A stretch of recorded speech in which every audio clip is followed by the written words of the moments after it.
Part 1. Who's this hotshot? So we start our journey like any good adventure should. A man gets decapitated in a forest, and then I make my character. I'm going to be playing the Pyrrhic Cultist, and while the game calls it an advanced class, that just means it involves consumables because it's a mage. About as advanced as using a bow. And hey, they look just like me. Aren't I pretty? Now, the game includes a bunch of options to shake up the experience, stuff like limiting how many checkpoints there are and other annoying bullshit. Really cool idea, but we'll just be sticking with the defaults for now.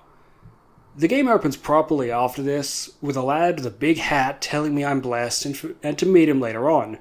For now, the opening tutorial is a bit of combat, but it's mostly about exploration and learning how to use the Umbral lamp. By either holding it out or fully entering the Umbral, I can access new platforms and routes, have new stuff to interact with, and later on unique enemies. It's fine. The system's fine. I think it could be improved significantly, and I hope the sequel does exactly that. But as it is, it's fine. Things wrap up with a fight against the first boss, who, as part of this extended tutorial, is still pretty easy, though I did do a bit worse than I expected. But, oh well, she'll be right.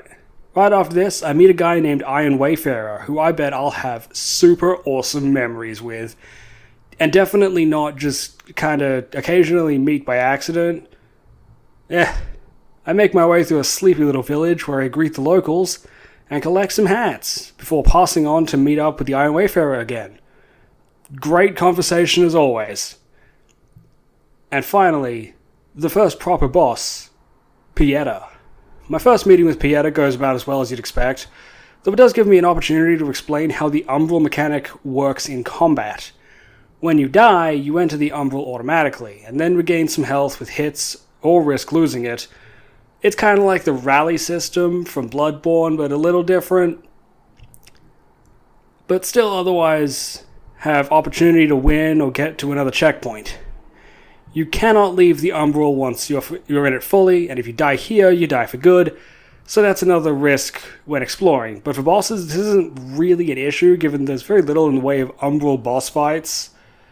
I really can't think of any that are exclusive to the Umbral, except for one, but that's a side quest, I don't even end up doing it, so fuck it. Anyway, back to Pieta. She's a big old girl, real tall, very nice. I do find a bit of the art direction in this game somewhat derivative of Catholic and Christian imagery. You know, lots of thorns, crucifixes. I mean, even the demons, like their main symbol of the Rogar is a 5-pointed star, so you know, I can say it's derivative, and it is, but I'm not saying it's bad. It's just like, yeah, okay, cool. I've seen this before. I think Blasphemous does it better, if I'm being honest, but, like, it's fine. Anyway, Pieta having so much thorns wrapped around is a really good example, and she looks fucking good. She looks cool. She does mostly melee combat, but works distance well with a beam attack from a sword or by summoning some spirits for certain moves in Phase 2. Speaking of, she gets a big mobility boost with those wings, and is a bit more aggressive all flying around. Soon enough though, she was defeated, and then came back to life in a cutscene, and then fell off the bridge we're on. Alright, whatever works for you, babes. Have fun. Following the defeat of Pieta, I get to the game's central hub, Skyrest Bridge, where I meet Big Hat, aka Dunmire. And he says a bunch of lore stuff, as well as the primary objective, to find and cleanse the 5 MacGuffins of whatever. I'll be fucking honest, I was barely paying attention. Also, I don't want to do what he wants. Fuck you, Dunmire. I have different plans in mind, but for now, all works well. Pieta's here too, and shares no hard feelings for the absolute beatdown I gave her. And even serves as the game's healing upgrade. Very nice, appreciated, love Pieta. There's some other NPCs about, but honestly, I don't care about them. Fuck it. You know, maybe it'll be sad when they die, but I mean, shit happens. I'll probably barely fucking notice. Part 2. Rampart's Rampage. Emerging from Skyrest, I wander onwards and get to do more platforming for junk I'll never use. Exhilarating! And soon enough, I've found a nice lady who gave me a spell, and then fought a mini-boss who's got mad looks. You know, very cool and flashy with the lightning and the thorns and all that. But also, obviously, I was reminded of Blasphemous, because I mean, it's fucking obvious. And, you know, yeah, I bring it up again because, well, yeah. Whatever. Blasphemous is great, and this was cool too. I'll be fighting her later on, and that'll be a pain in the ass, but for now, this was whatever. After beating her and grabbing an extra heal, I make my way up to the Pilgrim's Perch, which has such a fun and drastic distance in aesthetics to earlier areas. I love the rain and the heavy blue-grey colour. It looks great and has some solid platforming to boot. Making my way to the next vestige, I meet a new guy who doesn't offer me a name, but instead, spooky advice. Also, he's got a cool shovel, which, as a primary weapon, that's pretty sick. I love unconventional weapons, and damn if a shovel ain't a good choice. So a cheeky little side path, starting with going umbral into a lake, takes me around, and I get some more clothes, including a fresh hat, and eventually stumble upon the smith, Gerlinde. We'll be doing stuff for her later, but even just having an available smith for upgrades now, it's good. And more so when she goes to Skyrest. I upgrade my catalyst and move on, but it occurs to me that for a fire mage class, I'm doing a decent bit more melee. And, well, I won't get into the weeds of it, but yeah, you're gonna see a lot more of that. Oh well, maybe it's just that I'm not used to magic and Souls-likes when I play, old habits and all. I probably will go the route of the spell sword, and, you know, speaking after the fact, yes, that is probably the best way to describe what I did. I took an elevator up to the vestige, then went back to Skyrest to chat with Gerlinde and Sparky, as she explains she wants me to collect some items. We'll definitely be collecting them, but perhaps not quite how she wants. So back to our regularly scheduled adventure, we meet the lady from before again. Her name's Damaros, by the way. And fun fact, she'll be my best friend, and great things will happen to her. And she makes some really compelling arguments towards the fallen god Adia. She also sells me a cool axe. I love her. Yes, you know, just every woman so far has been a delight. So, a dub there, I guess. Right after this is a mini-boss who uses ads and is, honestly, it's whatever. But I'm going to use it to talk about the dogs. Mechanically, they're fine. They aren't FromSoft dogs. But design-wise... So usually FromSoft dogs are lanky and mangy and gross. But these fuckers are huge. Built like brick shithouses, gnarly faces... Just goofy critters, a lot of them. Deeply unserious animals.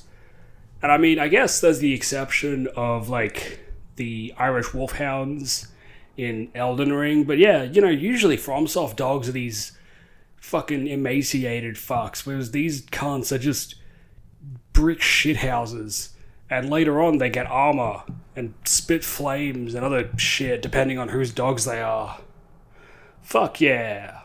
Fuck yeah. Part 3. Born by the Bayou.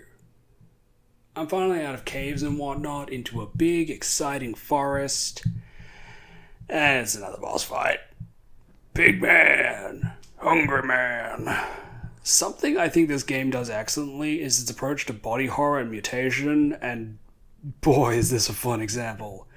Big, heaving, and gross. Just a vile fucking dude that... Okay, I couldn't stop thinking he kind of reminds me of Charlie from Smiling Friends. Like, obviously he's different, but like, fuck, man, that's what I'm saying. Kind of a pain to fight too, but that's probably just on my end. But we'll blame him anyway. Anyway, tally ho forth, and I meet the Shovel Man again, and he tells me his name is Byron. I'll call him Johnny Shovel for short. He's an otherwise chill guy, if just kind of there at the moment. Whatever. We mosey onwards. And yeah! It's poison swamp time, baby! We got dead people poison. We got throwing stuff poison. We got dudes with spears who don't poison. Oh, it's all here, baby! Ah, it's good stuff. Also a petrified lady. Love that. Which, after a quick Google, I discovered of my own accord with no outside information how to free her. And I bet her quest will be super duper cool and awesome later on. Fun fact, I didn't do her quest. I don't know if she has a quest. Oh well. She says some stuff, gives me a necklace, which itself initially petrified her, and then says to meet her at the bridge. So back to Skyrest. She explains she's a mercenary, and then I walk away and go back to the swamps. Thrilling! Because, I think the way she does things is you're meant to summon her for boss fights, and I didn't summon anyone ever.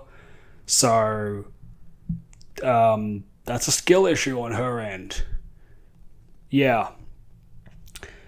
So swamp walking around, I find myself in need of rest. Now's a good time to talk about the checkpoint system. There's the usual vestiges, basically bonfires that allow healing, upgrading, teleporting, but you can also use these seeds at certain points to make special checkpoints that will last until you rest at the next checkpoint. If you've laid down a second one, obviously it's going to delete the first, and so on and so forth. It's a good mechanic. I think it's a fun idea, especially if someone decides to play with the difficulty modifiers to limit the total vestiges in the game. It's a good little design choice. Just give yourself some extra challenge. Really kind of open up your possibilities, I guess. I don't know. What am I saying?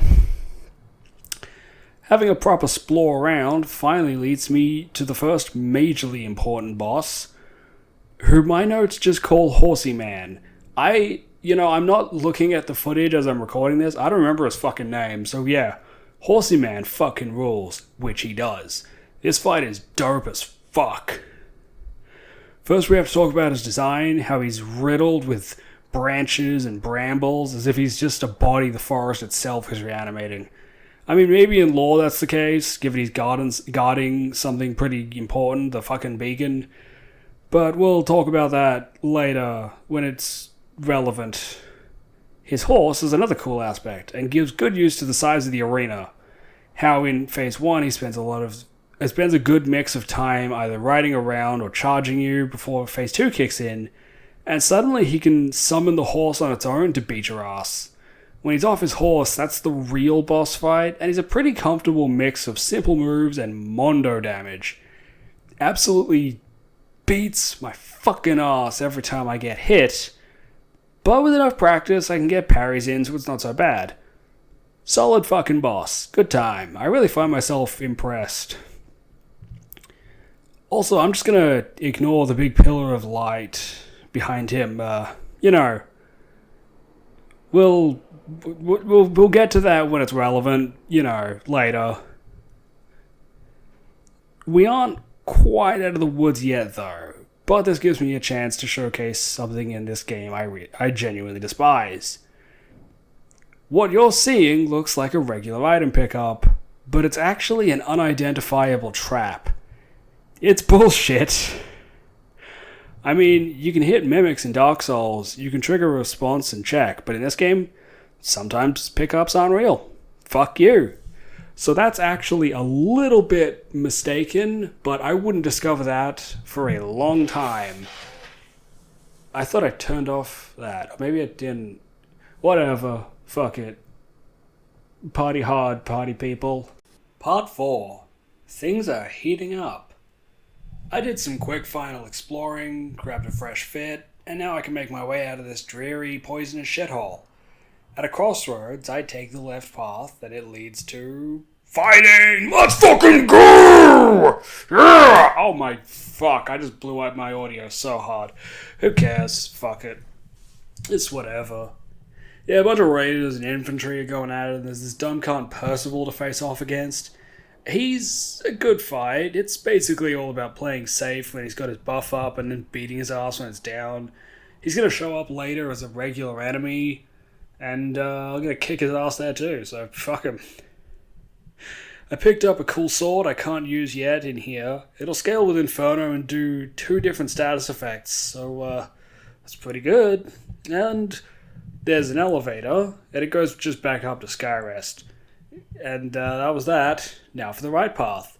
The right path leads me to Fitzroy's Gorge, where there's a ton of Rogar, that's what they call the demons, as well as a new cunt in the Umbral, this little fucking gargoyle cunt. Absolute fuckhead. No question. One of the most annoying enemies in the game. I'll have a lot more to say about him later probably, but for now, I just try to avoid him. We also make a new friend named Drustin. He says he's a lamp bearer too, and I find that somewhat hard to believe. But regardless, he's on his own quest in search of his heroic brother. Let's all wish him the best.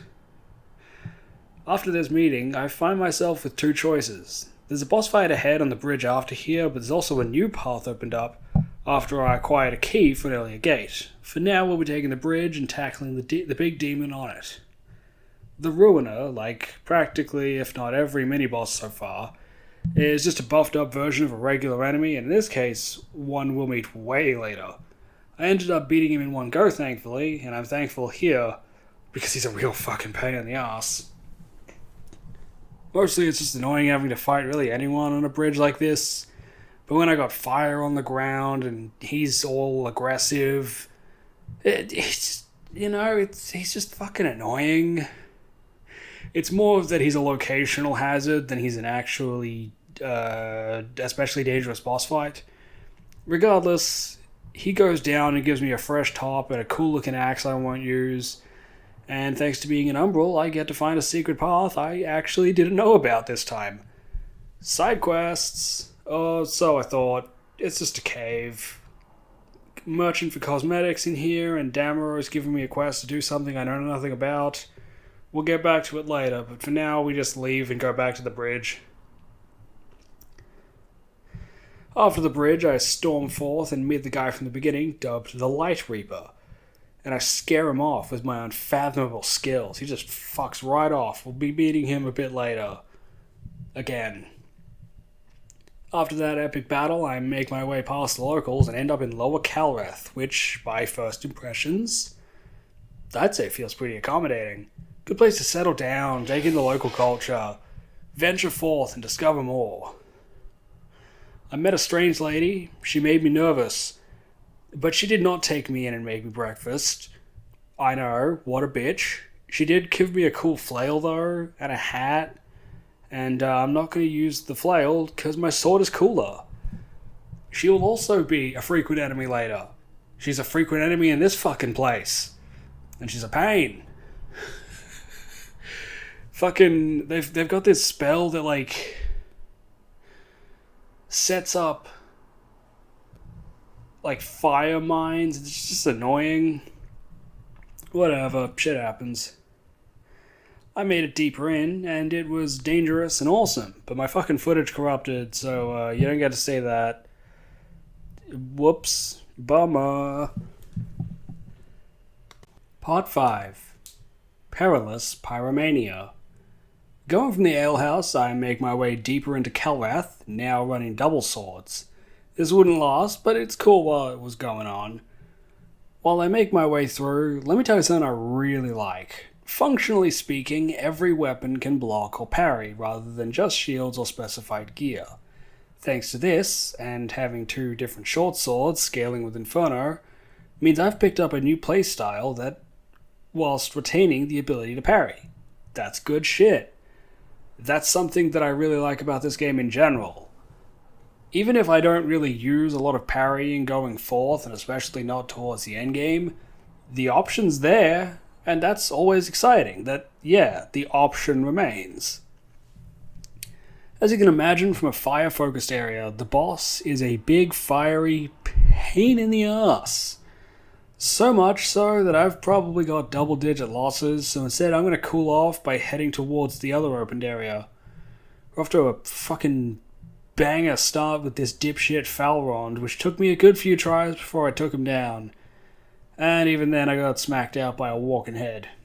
Fucking real, just gem of an introduction so far. Just fucking bangers all round. Pros and cons of this new area. Everything isn't on fire. But there's invisible archers who hit like a motherfucker.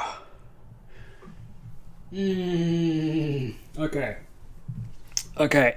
There's these fucking archers will show up later as well, doing light magic. And, yeah, they hit. They hit fucking hard. And then there's Rowena. It's kind of ironic that I called this part in my script, Perilous Pyromania, because I'm dealing more and talking more about an ice witch. So let's talk about Rowena. She's just so fucking annoying. I'll say this. She's a solid mage mini-boss. Good focus on AoE and crowd control, has a range attack to apply pressure, and all involve frost buildup. That's actually, yeah, okay. As a mini boss that really feels like a spellcaster first and foremost, because that's really all she is. Yeah, you know what? From a design standpoint, I don't hate it. From a practical standpoint, I fucking hate her immeasurably. I went into a fucking depression over this shit. I just took a fucking weekend off and I was like, damn, I think I hate this. I think I hate this game. And, yeah, it's fucked. This fight isn't required. It's completely optional. I've even opened the door to continue forth. And yet, I won't stop. I will strive until this bitch is dead, even if it drives me to madness. But I did eventually beat her, and actually had to play a good bit more mage-like in doing so. I didn't record it because I was fucked in the brain, but it's done, and now I can move on to whatever pisses me off next. Part 6. What pisses me off next? So now Rowena is a regular enemy, albeit a bit weaker, but still a fucking pain.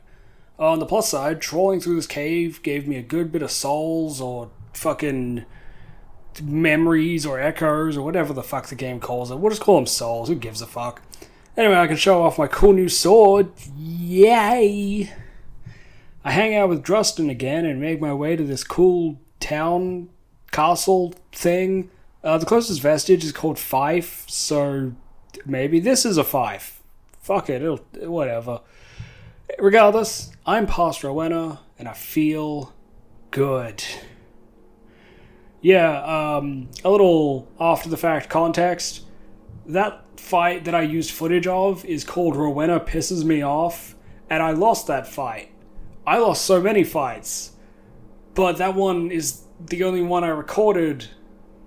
Or like the only one I kept the recording of, so be fucking lucky, I guess. Yeah. Anyway, past this castle is the next boss fight, but it's a huge pain in the ass, so we'll save it for later. And finally go back to Spurned Progeny. Maybe this should have been the Pyromania whatever it is thing. Fuck it. Also, acknowledge the drip, because damn do I look good. Although this isn't the full set, I can't quite wear that yet. I'm speaking after the fact, just reading my script. I don't even remember what the drip is in this case, but it probably looks awesome.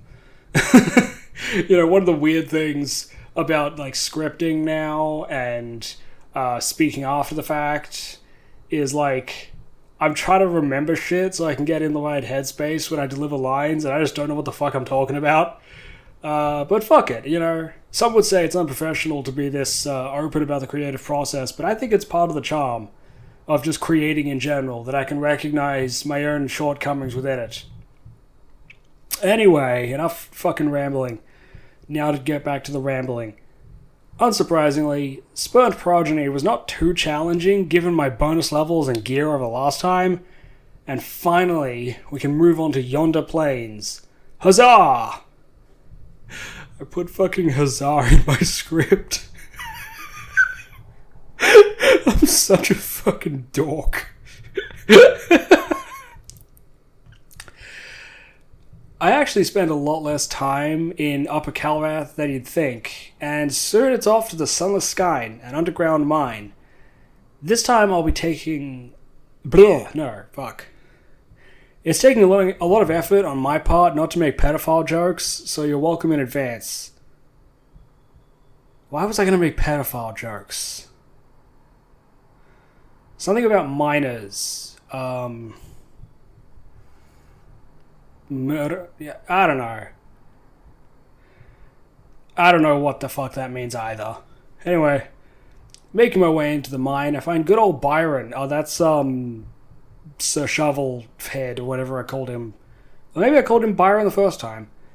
With his rad shovel. He's all chuffed because someone took the pendant he left for his deceased wife. I bet that'll be a super interesting quest. Right, so I immediately continue that quest when I meet a little girl named Winterberry, and while my main use for her is to buy a bunch of rings and amulet to do spells better, she's also got Byron's amulet. So let's find out if he'll murder a child! Alas, he will not. Good news, I'll be murdering a child soon, but, you know, Byron, I guess he's just too much of a pussy to murder a child. Comment below your favorite child. Anyway, this is fucked. Moving on, I find a mini-boss called the Skin Stealer, who looks like the Light Reaper, so there's definitely some lore there somewhere, but he's a non-issue. I do get some quality drip, and then take a long-ass elevator up. I think the elevator takes longer than he does, for fuck's sake. Seriously, he's not a hard boss. He's technically another souped-up enemy. You can fight him in a few places.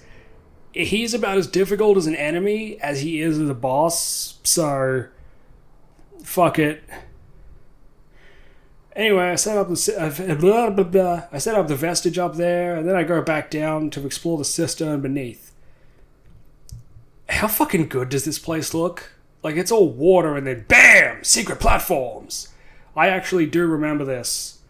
Yeah, this is a really good Umbral section where it just opens up, and it's so fucking good. You know, it shows that the Umbral mechanic is not a flawed concept, that it can be done really, really fantastically. And this is an excellent example that I love seeing it, because it's like, damn, you know, there's thought behind this. Someone had an idea and executed on it phenomenally.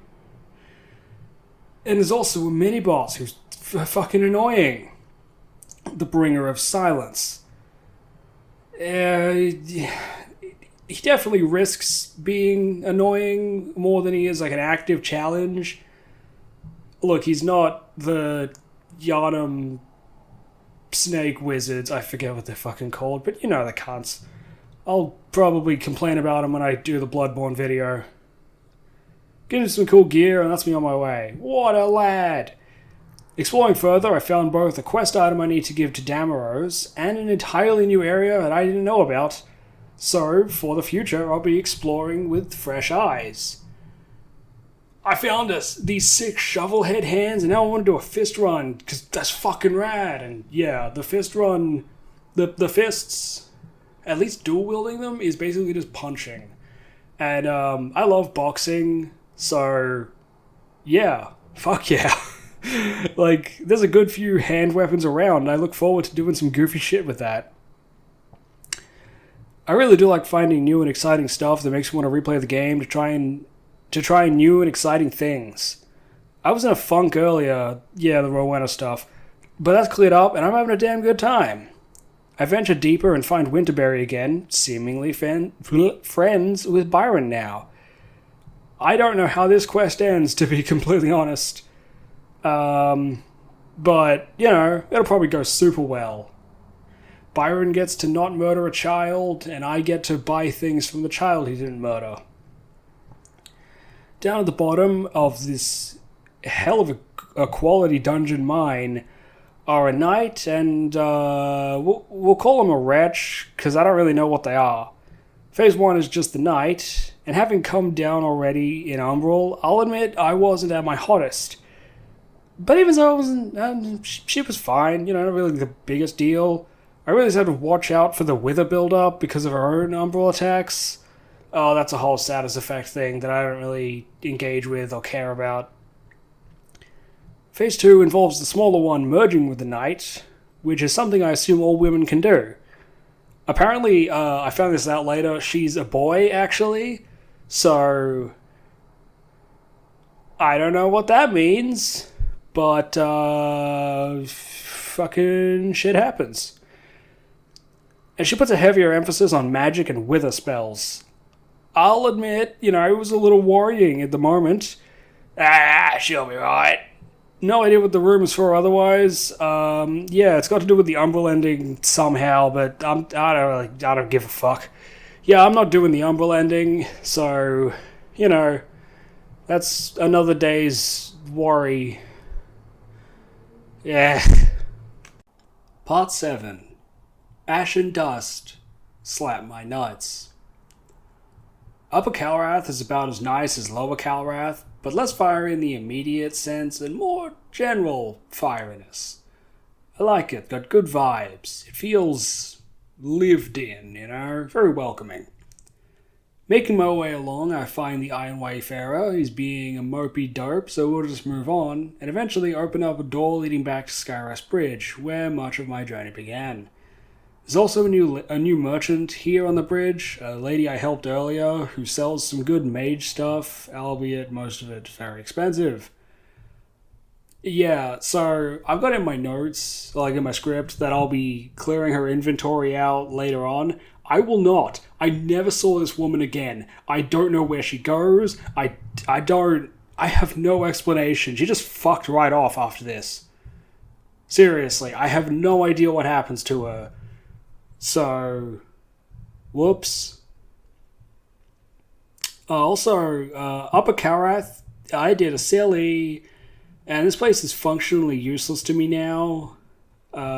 Whoops. Which is why we're going to go back to the Fife and actually do the boss at the Nest. So let's talk about that big fuck. Probably... Okay, yeah, from an aesthetic standpoint, this is a fucking awesome monster of a boss. This big skeleton crow monstrosity, it's so cool looking. Oh, but he's a fucking pain to fight. So there's this little ghost girl. You gotta smack her around, so you gotta, pull her out of the umbral, or you've got to go into the umbral, but, that's a one-way trip, so you maybe don't want to do that.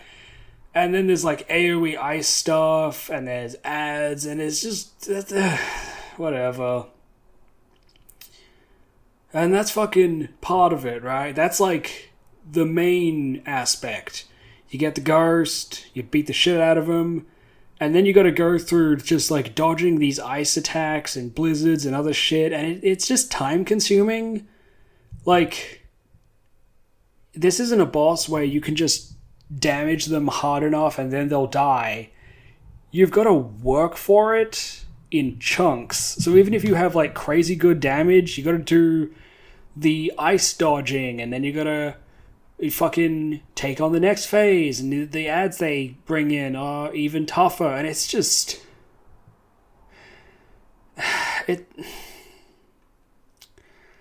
It's just annoying, because it's a cool idea. There's a lot of elements going on, but I don't feel like it's, out of control. It feels like there's a rhythm. It's just irritating, that there's just this unnecessary fucking tedium. I really hope I recorded enough footage.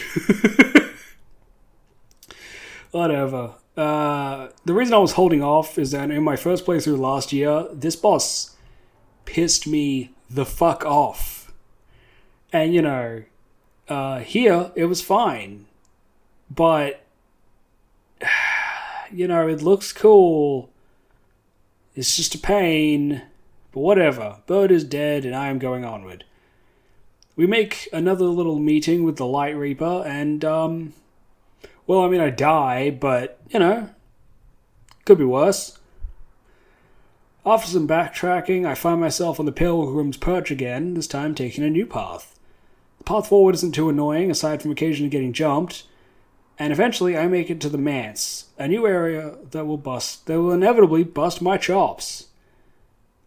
I'm trying to remember the Manse now. I have no idea what's on screen. Yeah, I don't remember the Manse. Oh wait, yeah I do. There's a much heavier emphasis here on using Umbral to get around, which is a bit of a pain. My build is doing a lot of wither damage, which is probably fucking me in the long run. So I have to respect that a bit, but it's still cool getting more Holy Knight Holy Knight type enemies to fight. I really like the bell-headed dudes. Very cool. Oh, those fucking bell heads. Okay, I love bells aesthetically, and whenever I see them incorporated into combat, like, I'm bringing up Blasphemous again, there's a dude in that game who has a bell as his weapon, and that's sick. And in this game, we got these bell-headed motherfuckers, and they're built like just beasts. It's fucking awesome. I love bells. Hell yeah. Fixed my build up a bit, made it through the Manse, and now I actually have two methods forward. Two methods. Why the fuck? I can't fucking read apparently. First is a deeper mansion of sorts. Maybe it's a chapel. Once again, I have no fucking idea. And the other is a tower, which is where I'll be going as it's essentially the finality of this proper area. Area proper. Fuck! Oh wait, I do remember. Fuck. Okay. Honestly, I gotta say Tower of Penance is pretty fucking rad. Taking an elevator to the top and working my way down to the ground floor then into the basement. Its design definitely lends to risk with its platforming and just general vibes, but it isn't a hassle all that much. And these new Carrion Knights who love poisoning. I mean, they're annoying, but manageable. Aesthetically, this Tower of Torture and Imprisonment fucking rocks, especially when the Manse before was more clean, at least comparatively, whereas this is downright wretched. This feels like, they try to put on a good face and show the beauty and almost like, not serenity, but, the good vibes, if you will, of the Manse before. And then this is where everything goes to shit, where they have to hide the disgust and the rot and everything horrible. I fucking love it. I think it's fantastic. As a small aside, I got the last rune for Galinda and Sparky, and after offering it to Sparky, he subsequently thanks me, allows me to use vestiges for smithing, which is fine, and Galinda has a whinge. At least I got an achievement. Yeah, see, the way smithing works is you'd have to go to Skyrest and then go to Galinda, and now I could just smith from vestiges. I don't even remember what the reward is if you give the last rune to Galinda, but I'll probably just do that going forward, because it's got to be better than what is functionally a useless reward. But I mean, yeah, I got an achievement, so fucking whatever. Anyway, Tancred was a bit underwhelming, but I love their appearance. They're a pair of brothers who inhabit the same body, and the first brother does all he can to maintain control and be a tool of his faith in Aureus, whereas the other is instead a sinner for Adia. This fucking... Oh, it's great. The transition cutscene is fucking brutal. Absolutely amazing display. But I also got to it real quick. See, phase 1, he's this big, strong knight. Very tough, very cool, but I kind of just beat him before I realized, and that was that.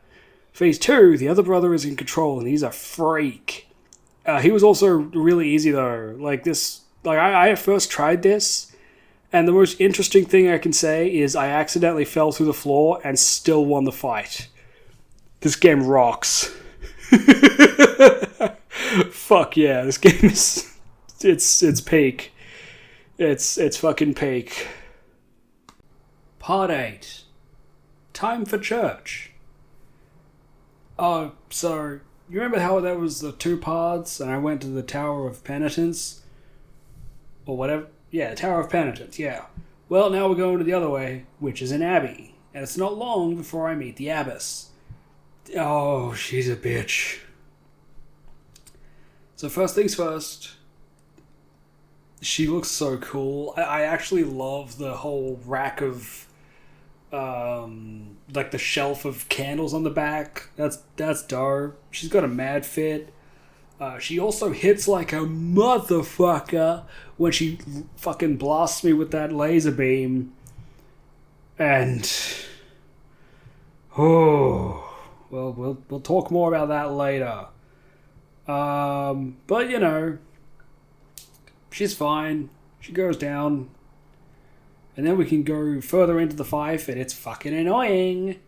Oh, yes. Do you remember those archers from the further into the abbey? Archers from the Fife.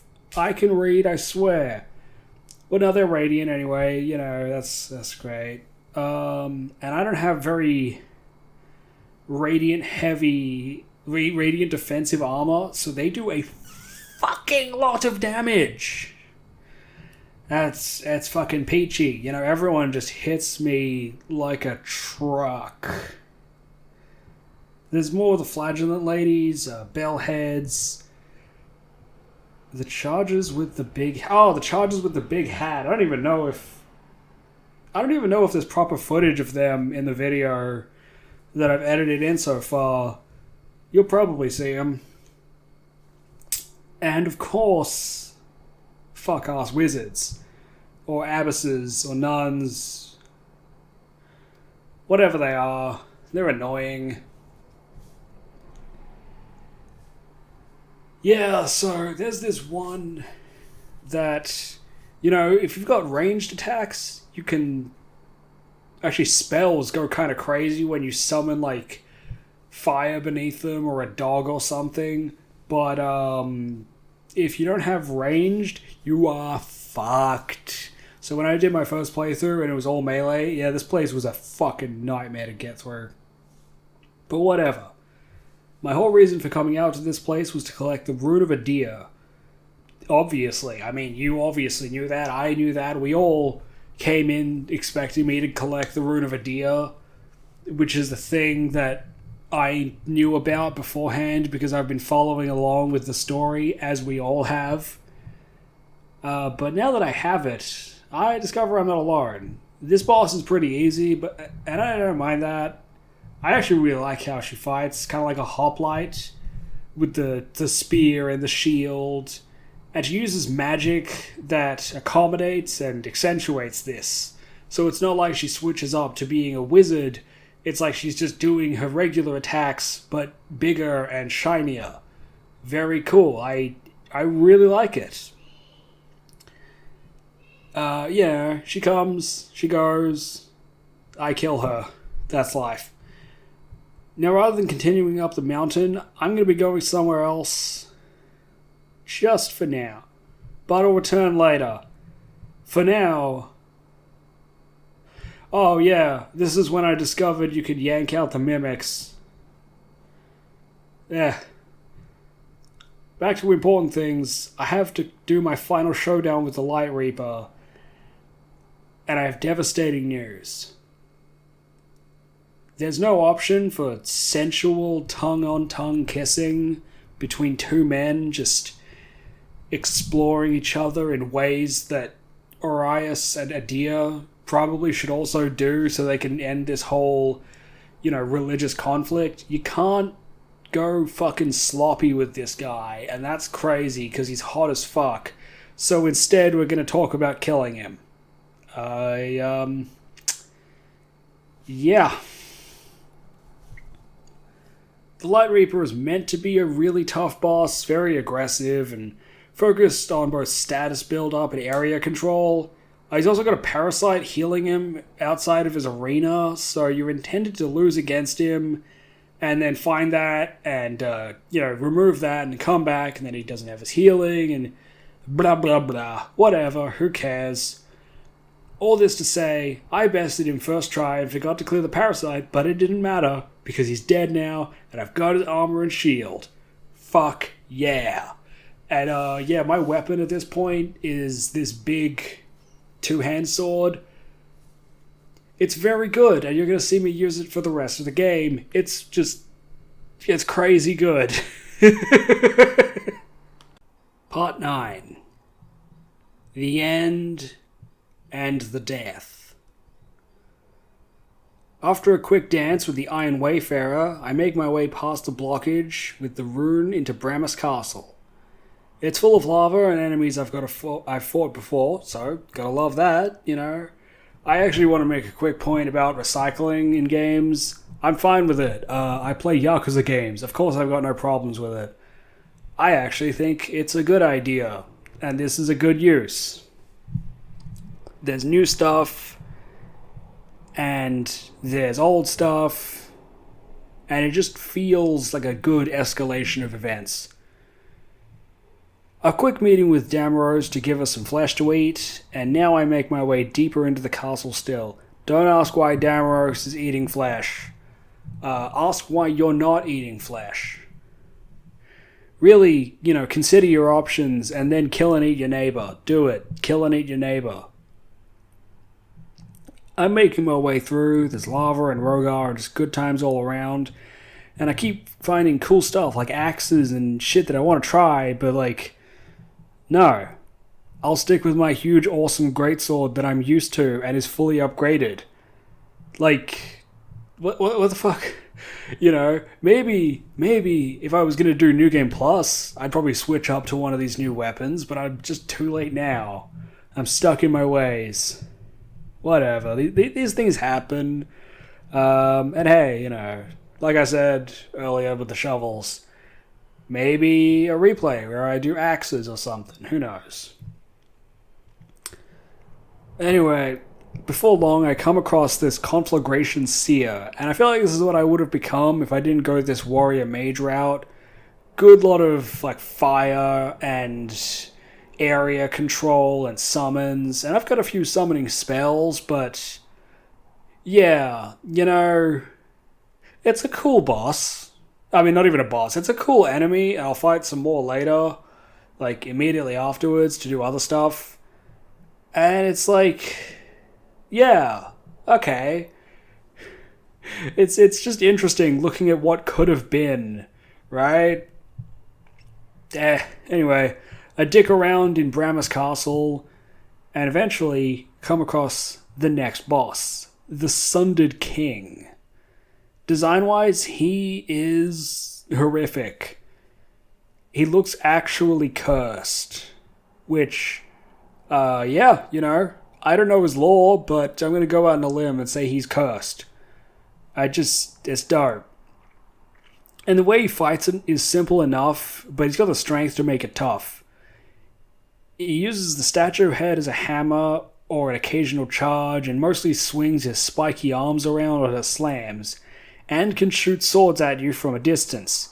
He's got good mobility for his size, which I feel could have been a big downside to him otherwise, but he keeps the fight fun and engaging. It feels like a simple early game boss, but with the damage numbers just jacked the fuck up.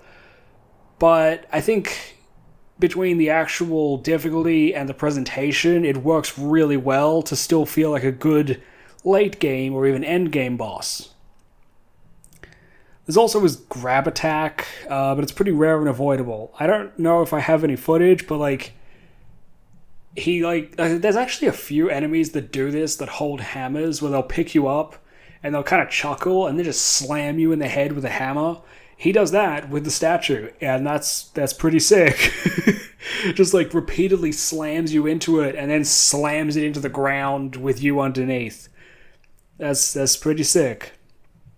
Phase 2 is more of the same, but now he's a bit more aggressive, and he can summon areas of flaming swords, either as an attack on its own or as part of his regular attacks. And that's cool, you know? It adds a new chill element where it's like, everything you know, you now have to watch out for one little extra piece of to make things a bit more difficult. Very cool. I do take this spell with me. It's sick. I'll be using it in the final boss, who we'll get to. I chat with a deer for a bit, give him his rune back, and he tells me to go fuck up all the shrines I skipped. Easy enough. Also, Damaros, our best friend Damaros, who we've spent so much time with, is dead now. But it's cool, because I get her cool armor, and I wear that for the rest of the game. And yeah, it's pretty dope looking. As you'd expect, the shrines are protected by holy warriors. They weren't before, obviously, because you're expected to go through and cleanse them and then, do that. I didn't, and so instead I get to deal with annoying fucking assholes. But nonetheless, I strive forth and cleanse them in a deer's light. One problem arises. I've only visited 4 out of the 5. It's time to go to the final area and bring down the boss that ends all of this.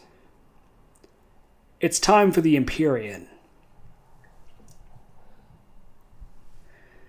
The Empyrean isn't really too bad, probably because it's just the top of the Abbey, so it's kind of like, do I need to be going here now compared to earlier, Whatever, regardless. I'm here now, and after dodging about and faffing along, it's time to finally face it. Okay, it's finally time to face the final bastion against Adia and end this journey at last. Speaking, off script, I actually am generally pretty proud of my writing. That is not my strongest. Like, I can admit my flaws, and that is not my fucking strongest writing. Whatever. These things happen. The Judge Cleric boss fucking rules. Phase 1 is diving in from the rain and storms and finding myself in a beautiful golden field with the heroic visage of my opponent standing strong. I especially appreciate her carrying a battle standard. I've always found standard bearers cool. I really like that, just the side of someone who is basically just a living embodiment of perseverance, as long as that flag flies, they stay strong, that type of shit. I always think that looks cool. She's actually a bit similar to me, doing slashes and dropping AoE zones, just with radiant damage. But of course, that's only Phase 1, because Phase 2 shows the truth. Perhaps she was once holy and blessed, but now she's a living blasphemy, and commands the very power she sought to rally against. I'll admit she's a bit more aggressive and dangerous in Phase 2, and I appreciate her complete aesthetic shift as well, but regardless of how she fights, she dies all the same. At the end of all things, at the final shrine, I offer up the rune once more. All that's left is to give haven to my Dark Master, in the mind and flesh of the one who entombed him. She takes willingly, and in turn a new dawn arises, in which I am declared Rogar Lord. What a fucking game, huh? I mean, damn! For all its flaws and shortcomings, I had a pretty fucking good time. Yeah, damn. I had a good time with this. I really did. Fucking A. Probably next video will be the 3rd Borderlands video. Maybe. I don't know. Probably. I got other shit to do. Love you. Bye.